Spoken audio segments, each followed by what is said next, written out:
ओम शांति। 4 जून 2022 की मीठी मुरली सार की मीठी सी मंथन। भगवान ने कहा, मीठे बच्चे, तुम जगत अम्बा कामधेनु के बच्चे और बच्चियां हो। तुम्हें सबकी मनोकामनाएं पूरी करनी है, अपने बहन भाइयों को सच्चा रास्ता बताना है।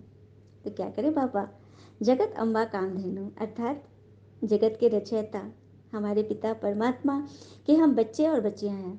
हमें सबकी मनोकामनाएं पूरी करनी, क्योंकि हमारी सब मनोकामनाएं भगवान बैठ पूरी कर रहे हैं। तो अब जो स्वयं से भरपूर हो जाएगा, जो भरा हुआ होगा, वही तो छलकेगा ना।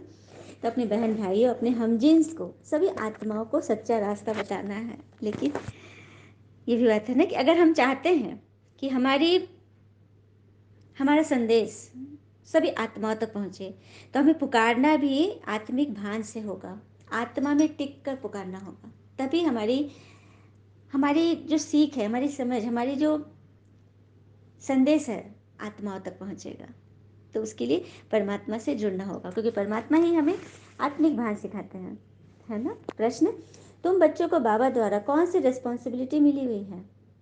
हम बच्चों को भगवान ने कौन सी रिस्पॉन्सिबिलिटी दी है? तो तुम्हें बेहद के पिता से बेहद का सुख मिल रहा है। अभी क्या बात थी कि हमें परमात्मा से सब कुछ मिल रहा है, बेहद का सुख दे रहे हैं।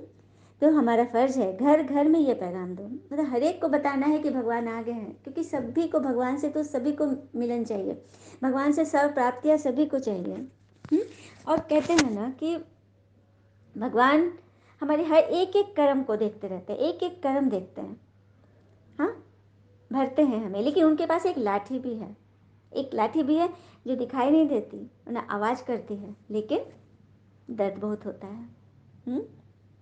चलिए कथा सुनते हैं। एक बार एक साधु, जो बहुत क्या बोलते हैं, रमता जोगी था, एकदम चलते फिरते जो कुछ मिला खाया, अपना मस्त रहता था और ईश्वर की याद में रहता था हमेशा। उसको कोई भी देखे तो हमेशा याद में ही रहता था, सेवा में ही रहता था। एक दिन वो एक नगर से गुजर रहा था बाजार में, तो उसने हलवाई की दुकान देखी। वहाँ पे देखा गरम गरम जलेबियाँ छानी जा रही। तो कुछ देर ना वो देखता रह गया। तो हलवाई थोड़ा दयालु था, तो उसने उसको बुलाया, बोला आपको भूख लगी है महाराज, और गरम गरम गाढ़ा दूध और गर्मा गर्म जलेबी, 2-4 जलेबी उसको दे दिया खाने के लिए। साधु इतना खुश, इतना खुश, पूरा खाया। उसके बाद हाथ उठाकर अपने भगवान को याद किया और बोला, भगवान आपका बहुत बहुत कृपा, आपकी बहुत बहुत कृपा, इनका बहुत भला हो, ऐसा करके उसने दुआ दिया। फिर आगे बढ़ गया, और उस दिन उस हलवाई की इतनी ज़्यादा बिक्री हुई कि इस तरह से उसकी मदद हो गई उसने, क्योंकि उसने अच्छा काम किया। एक दिन फिर साधु उसी तरह से चल रहा था अपने सड़क पे। उस दिन ना बारिश भी हो रही थी, और सड़क पे ना वो पानी जम गया था, उसमें कीचड़ भी हो गया था। पीछे से एक नव युवक युवती, नई नई शादी हुई थी, वो लोग पीछे पीछे आ रहे थे, और ये साधु तो अपनी मस्ती में था, चला जा रहा था, हाथ पैर सब डोलते हुए। अचानक उसे जो पैर से छीटा पानी ऐसे फेंका, तो उस जो नवविवाहिता थी उसके कपड़ों में लग गया, और उसके जो युगल थे उसको बड़ा गुस्सा आया। उसने साधु को वहीं पे पकड़ा और थप्पड़ लगा दिया, इतने जोर से उसको मतलब मारा, लाते भी मारी कि वो साधु गिर गया, और उसको उसका देह पूरा कीचड़ से लिपट गया। तो वो लड़का हंसने लगा कि देखा फल, और उसके बाद वो आगे बढ़ गया। तो आगे जाकर ना, और ये साधु को जब चोट लगी, लोगों भी देख रहे थे सड़क पे खड़े, इसको चोट लगी तो फिर ऊपर फिर हाथ उठाकर, क्योंकि हर एक चीज़ वो भगवान से बात करता था, शेयर करता, उसे हाथ ऊपर उठा के बोला, ईश्वर तेरी मर्जी अपरम अपार, ऐसे बोल के चल दिया, क्योंकि वो हर चीज़ स्वीकार कर लेता था, मन ही मन बोला। और लोगों ने उसको देखा भी कि चलो ये है। फिर वो जब युवक युवती आगे गए, तो आगे चल के ना एक पोल से वो टकरा गया, उसका माथा फट गया, बहुत जोर से उसको चोट लग गया, तुरंत उसको हॉस्पिटल ले जाया गया।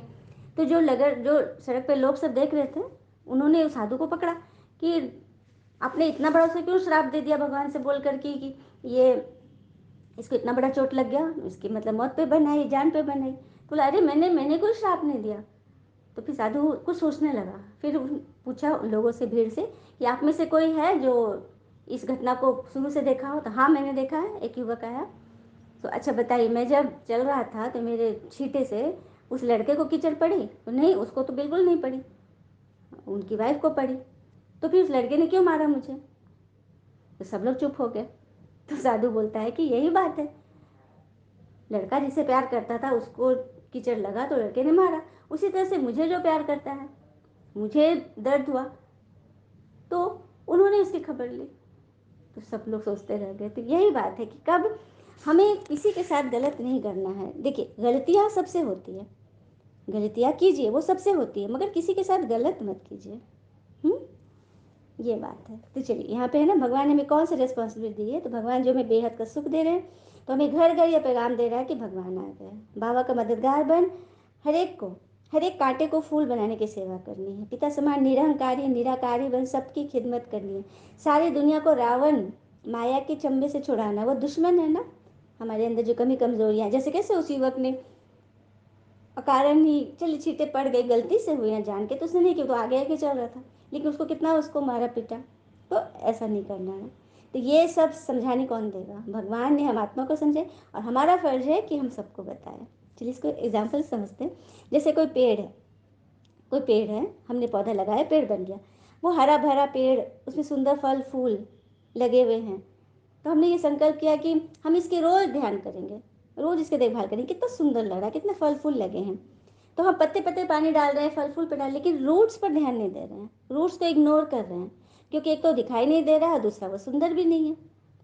तो रूट्स की अगर देखभाल नहीं किए तो पत्ते पत्ते टहनियाँ और फल फूल कैसे खिलेंगे, सब सूखने लग गए। हाँ, यही होता है ना। तो उसी तरह से परमात्मा रूट है, रूट है, जड़ है, बीज है, हम उनसे कनेक्ट हो जाए, हम उनसे कनेक्ट होंगे तो उनका जो सृष्टि का जो ये पूरा झाड़ है, जो सभी धर्म की आत्माएं हैं, सारे जो पूरा सृष्टि है, उसकी देखभाल अपने आप हो जाएगी। क्योंकि हम जब जड़ से कनेक्ट हो जाएंगे ना, तो जड़ का काम है ना पूरे वृक्ष तक पोषण फैलाना, जल फैलाना, सारे चीज़ मैंने पत्ते पत्तियों को की रक्षा करना जड़ का काम है।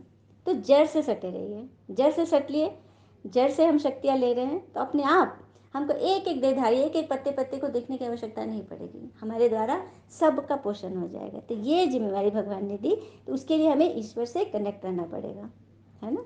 धारणा, श्रीमत पर बाबा का पूरा पूरा मददगार बनना है, पर मत व मन मत पर नहीं चलना है, नष्टो मोहाबन हिम्मत रख सर्विस में लग जाना है। अभी हम पियर घर में हैं, पियर घर मतलब भगवान आया है ना, हम क्या बोलते हैं, माता पिता, तो हम उनके बच्चे, बच्चे जैसे अपने मायके में अपने घर में रहते हैं माता पिता के साथ, तो हम अभी वो हैं। और आगे सतयुग में वो हमारा ससुर घर है, जहाँ हम सजे सजाए रहेंगे, ठीक है, वहाँ हमारा स्वयंवर होगा। आत्मा की बात है, आत्मा यहाँ अपने माता पिता की गोद में है, फिर सतयुग में जब जाएगी तो वहाँ उसको राजपाट मिलेगा। तो स्वयं को ज्ञान रत्नों से श्रृंगारना है, पवित्र रहना है। और कहते हैं ना, आज़ादी की उड़ान इतनी ऊंची भी नहीं भरनी है कि संस्कारों की जमीन ही छूट जाए, जमीन छूट जाए, जमीन को पकड़े रहना है, मतलब भगवान से जुड़े रहना है। वरदान, दुख और सुख, ग्लानि को, दुख को सुख में, ग्लानि को प्रशंसा में परिवर्तन करने वाले पुण्य आत्मा बनते हैं। तो दुख की बात है, उसमें सुख ढूंढना है, इसमें क्या, नेगेटिव से नेगेटिव में पॉजिटिव ढूंढना। ग्लानि को प्रशंसा, किसी ने मेरी ग्लानि की, तो इसमें क्या अच्छाई है, आखिर मेरे में क्या कमी है, हम इस बात को चिंतन करें, और उसमें चेक एंड चेंज, ऐसे परिवर्तन करने वाले पुण्य आत्मा बनते हैं। कहते हैं ना, दूसरों के पैर खींचने से अच्छा है हाथ खींचो, क्या पता कोई ऊपर उठ जाए, है ना। तो पुण्यात्मा बनना है तो हर एक नेगेटिविटी से भी पॉजिटिविटी ढूंढो। हाँ, कभी किसी को ना वो दुख देंगे ना दुख लेंगे, दुख लेना भी अपने आप को पापात्मा बनाना है, बल्कि दुख को भी सुख के रूप में स्वीकार करें, ग्लानि को प्रशंसा समझेंगे, तब कहेंगे पुण्यात्मा। तो बनना है ना सबको पुण्यात्मा। और एक बात और है, हम ईश्वर से प्रार्थना में ये सभी लोग कहते हैं कि भगवान आप मेरी पुकार क्यों नहीं सुनते, उसी वक्त नहीं सुनते हैं, तो भगवान भी क्या कहते पता है, मैं तेरे गुनाहों की सजा भी तो तुरंत नहीं देता, तो इंतज़ार कीजिए, हमने पुकारा है, अर्जी दी है, तो पूरी जरूर होगी। स्लोगन, बाबा को नैनों में समाने वाले ही जहान के नूर नूरे जहान है। तो भगवान को नैनों में समाना अर्थात भगवान के ज्ञान को स्मरण करना, याद रखना। देखो, जब हम साधारण कर्म करेंगे, अपना ही बस देखेंगे, हाँ, किसी के लिए नहीं सोचेंगे, बस खाया पिया सोया यही करेंगे, तो हमारा एक दिन मरण होगा, ये शरीर छूटेगा, तो उसको कहेंगे मर गए, मरण हुआ। लेकिन जब हम अपने इसको भर के औरों के लिए भी सोचेंगे तो हमारा स्मरण होगा। भगवान हमसे यही चाहते हैं। अच्छा, ओम शांति। शुक्रिया मीठे बाबा, वो बाबा के प्यारे प्यारे बच्चे। और रिश्ते पर एक बहुत बड़ी बात है, रिश्ता कैसे समझना है, कौन हमारे सच्चे हैं। तो रिश्ता ऐसा रखो जो हमें मान सके, हमारे दुख को जान सके। भले तेज बारिश भी हो रही है, लेकिन उसमें भी हमारे आंसू को पहचान सके। अच्छा। ओम शांति। शुक्रिया बाबा।